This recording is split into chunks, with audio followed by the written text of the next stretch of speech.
ওম শান্তি। 1 এপ্রিল 2024 প্রাতঃমুরলি। বাপদাদা মধুবন। মিষ্টি বাচ্চারা, তোমাদের এই জীবন দেবতাদের থেকেও উত্তম, কারণ তোমরা এখন রচয়িতার রচনাকে যথার্থ রূপে জেনে আস্তিক হয়েছ। প্রশ্ন: সঙ্গম যুগে ঈশ্বরীয় পরিবারের বিশেষত্ব কি, যা পুরো কল্পেও আর হবে না? উত্তর: বাচ্চারা, এই সময় স্বয়ং ঈশ্বর পিতা রূপে তোমাদের লালন পালন করেন, শিক্ষক রূপে পড়ান এবং সদ্গুরু হয়ে তোমাদেরকে সুন্দর সুন্দর ফুল বানিয়ে সঙ্গে করে নিয়ে যান। সত্যযুগে দৈবী পরিবার হবে, কিন্তু এমন ঈশ্বরীয় পরিবার হতে পারে না।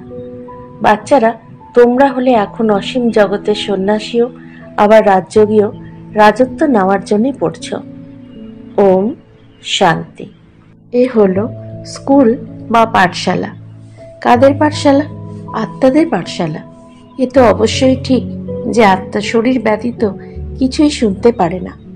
যখন বলা হয় যে আত্মাদের পাঠশালা, তখন বোঝা উচিত আত্মা শরীর ছাড়া তো বুঝতে পারে না। তখন আবার বলতে হবে জীবাত্মা।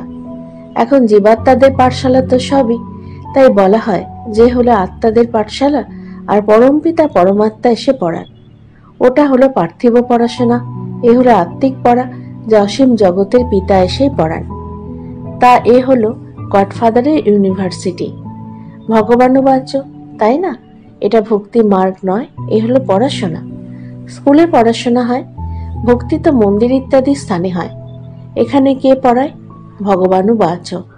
আর কোনো পাঠশালায় ভগবানুবাচ্য হয়ই না, শুধুমাত্র একটি জায়গায় ভগবানুবাচ্য হয়।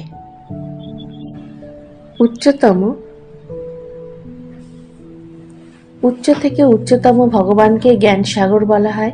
তিনি জ্ঞান দিতে পারেন, আর বাকি সবই হলো ভক্তি। ভক্তির বিষয় বাবা বুঝিয়েছেন যে এতে কোনো সদ্গতি হয় না। সকলের সদ্গতিদাতা এক পরমাত্মা, তিনি এসে রাজযোগ শেখান। আত্মা শরীরের দ্বারা শোনায়, আর কোনো নলেজ ইত্যাদিতে ভগবানুবাচ্য নেই। একমাত্র ভারতই হলো সেই স্থান যেখানে শিবরাত্রি পালন করা হয়। ভগবান তো নিরাকার, তাহলে শিবরাত্রি কিভাবে পালন করে? জন্মদিন, জয়ন্তী তো তখন হয় যখন শরীরে প্রবেশ করে। বাবা বলেন, আমি তো কখনো গর্ভে প্রবেশ করি না, তোমরা সবাই গর্ভে প্রবেশ করো, 84 জন্ম নাও। সর্বাপেক্ষা অধিকবার জন্মগ্রহণ করে এই লক্ষ্মীনারায়ণ। 84 জন্ম নিয়ে আবার শ্যামবর্ণের গায়ের ছেলে হয়ে যায়। লক্ষ্মীনারায়ণ বলো আর রাধাকৃষ্ণ বলো। রাধাকৃষ্ণ হলো শৈশবকালে, তারা যখন জন্মগ্রহণ করে, যখন স্বর্গে জন্ম নেয়, যাকে বৈকুণ্ঠ বলে। সর্বপ্রথম জন্ম এনার, ব্রহ্মা, তাই 84 জন্ম ইনিই নেন। শ্যাম কালো আর সুন্দর, সুন্দর তথা পুনরায় শ্যামবর্ণের। কৃষ্ণ সকলের কাছে অতি প্রিয়। কৃষ্ণের জন্মই তো হলো নতুন দুনিয়ায়। পুনরায় জন্ম নিতে নিতে এসে পুরনো দুনিয়ায় পৌঁছায়, তখন শ্যাম হয়ে যায়। এই খেলাই হলো এমন। ভারত প্রথমে শতপ্রধান সুন্দর ছিল, এখন কালো হয়ে গেছে। বাবা বলেন, এত সব আত্মারা হলো বাবার সন্তান, এখন সকলে কাম চিতায় বসে কালো হয়ে গেছে। আমি এসে সকলকে ফিরিয়ে নিয়ে যাই। এই সৃষ্টি চক্র এইরকম। ফুলের বাগিচায় পুনরায় কাটার জঙ্গলে পরিণত হয়। বাবা বোঝান, বাচ্চারা, তোমরা কত সুন্দর বিশ্বের মালিক ছিলে, এখন পুনরায় তৈরি হচ্ছ। এই লক্ষ্মীনারায়ণ বিশ্বের মালিক ছিল, তারা 84 জন্ম ভোগ করে পুনরায় এমন তৈরি হচ্ছে, অর্থাৎ তাদের আত্মা এখন পড়ছে। তোমরা জানো সত্যযুগে অপার সুখ রয়েছে, সেই জন্য কখনো বাবাকে স্মরণ করার প্রয়োজন পড়ে না। বলাও হয়, দুঃখে স্মরণ সকলেই করে। কার স্মরণ? বাবার। এত সবকে স্মরণ করতে হবে না। ভক্তিতে কত স্মরণ করে, কিছুই জানে না। কৃষ্ণ কখন এসেছে, তিনি কে, কিছুই জানে না। কৃষ্ণ আর নারায়ণের মধ্যে প্রভেদ কি, তাও জানে না। শিব বাবা হলেন সর্বোচ্চ, আবার তার নিচে হলো ব্রহ্মা, বিষ্ণু, শঙ্কর। তাদেরকে দেবতা বলা হয়।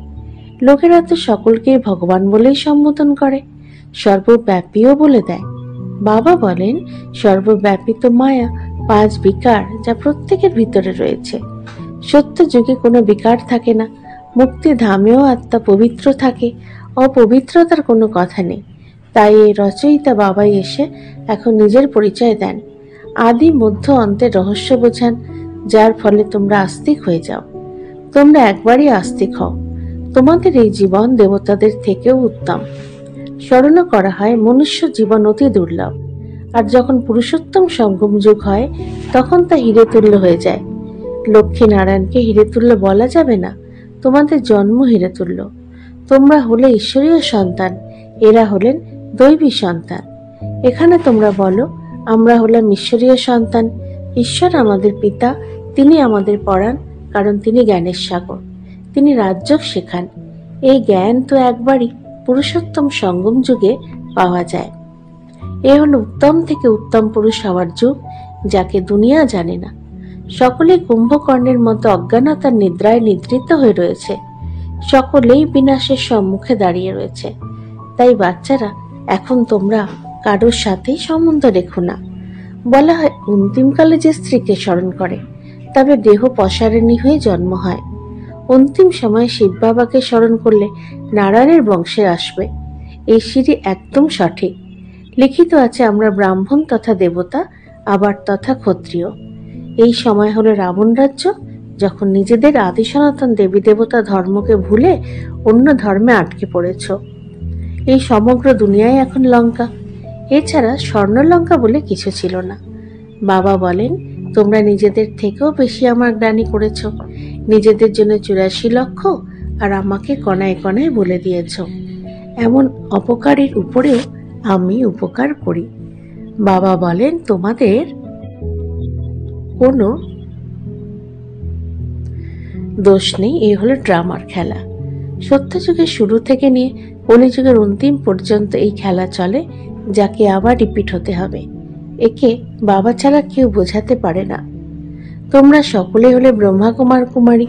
তোমরা অর্থাৎ ব্রাহ্মণেরা হলে ঈশ্বরীয় সন্তান। তোমরা ঈশ্বরীয় পরিবারে বসে রয়েছ। সত্যযুগে হবে দৈবী পরিবার। এই ঈশ্বরীয় পরিবারে বাবা তোমাদের লালন পালনও করেন, পঠন পাঠনও করান, আবার ফুল বানিয়ে সঙ্গে করে নিয়েও যাবেন। তোমরা বড় মনুষ্য থেকে দেবতা হওয়ার জন্য। গ্রন্থ সাহেবে রয়েছে যে মনুষ্য থেকে দেবতা হতে বেশি সময় লাগে না। মনুষ্য সে দেবতা কিয়ে করত না লাগে বার। তাই পরমাত্মাকে জাদুকর বলা হয়। নরককে স্বর্গে পরিণত করা, এ তো জাদুরই খেলা। স্বর্গ থেকে নরকে পরিণত হতে 84 জন্ম লাগে। আবার নরক থেকে স্বর্গ 1 সেকেন্ডেই হয়ে যায়। 1 সেকেন্ডে জীবন মুক্তি। আমি আত্মা, আত্মাকে জেনেছি, বাবাকেও জেনে নিয়েছি। আর কোনো মানুষ জানে না যে আত্মা কি। গুরু অনেক, সদ্গুরু এক।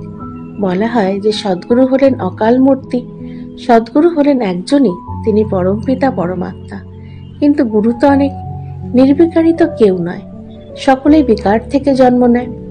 এখন রাজধানী স্থাপিত হচ্ছে। তোমরা সকলে এখানে রাজত্ব প্রাপ্ত করার জন্য পড়ছ। তোমরা হলে রাজযোগী, অসীম জগতের সন্ন্যাসী। ওই সমস্ত হঠযোগীরা হলো পার্থিব জগতের সন্ন্যাসী। বাবা এসে সকলের সদ্গতি করে সবাইকে সুখী করে দেন। আমাকে বলা হয় সদ্গুরু অকাল মূর্তি। ওখানে আমরা ঘন ঘন শরীর ত্যাগ আর গ্রহণ করি না। ওখানে কাল গ্রাস করে না। তোমাদের আত্মাও অবিনাশী, কিন্তু পতিত আর পাবন হয়ে যায়। আত্মা নির্লিপ্ত, অর্থাৎ লেপ ছেপহীন নয়। ড্রামার রহস্য বাবাই বোঝান। রচয়িতার রচনার আদিমধ্য অন্তের রহস্যকে বোঝেন, তাই না? তিনি হলেন জ্ঞানের সাগর, আমাদের একমাত্র পিতা। তিনি তোমাদেরকে মনুষ্য থেকে দেবতা মুকুটধারী বানান। তোমাদের জন্ম তো করিতুল্য ছিল, এখন তোমরা হিরে তুল্য তৈরি হচ্ছ।